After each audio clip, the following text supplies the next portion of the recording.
Hi, family.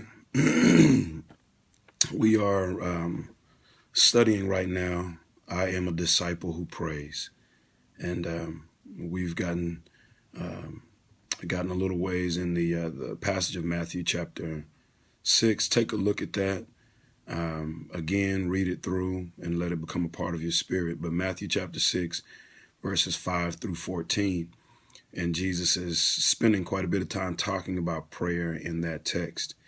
And where we are, we've seen two major points in that passage, and I'm going to just take my time and really deal with a sub-point under the first point.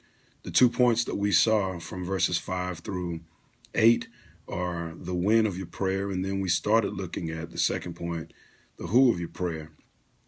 But in the when of your prayer, a number of things stand out to us. The first one is that God has an expectation for us to be in regular prayer time with him.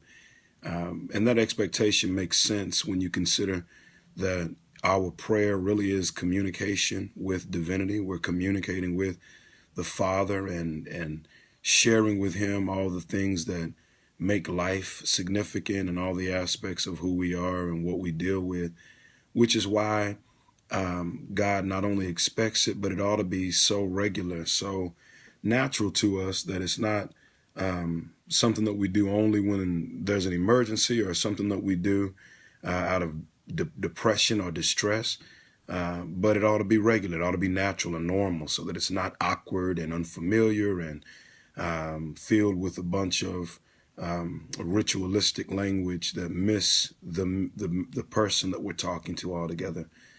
Which is why Jesus says in this section some things that you ought not do.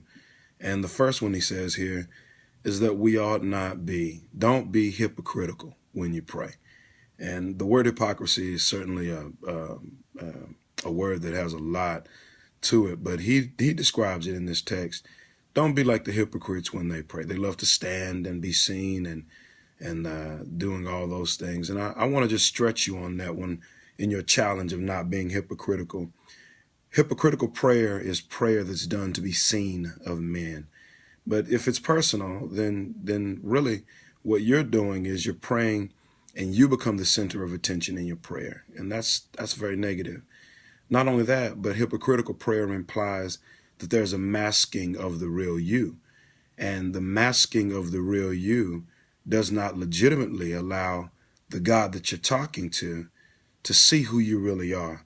So don't miss the personal connection with God because you're covered in hypocrisy. Hypocrisy leaves you with no heavenly reward. Remember that. Hypocrisy leaves you presenting yourself to God as someone that you're really not. So here's your challenge. When you pray and you're listening to God and you're hearing Jesus say, don't be hypocritical, then the first thing I want to challenge you to do is be who you really are with God. Let him see everything about you. Let him hear the brokenness. Let him hear the fact that you have anger issues. Let him know all of the deep, dark stuff that's going on with you. Everything about you, you present that. An interesting concept is that you and I ought to be open. We ought to be naked before God. Newsflash, when God made us, he made us naked.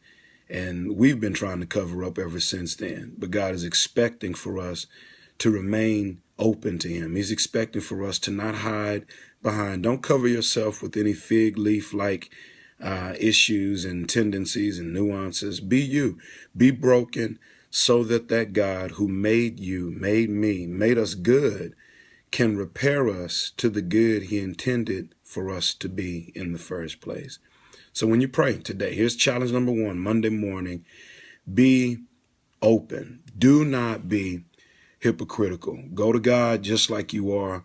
Practice talking to him about the stuff that's really going on in your life.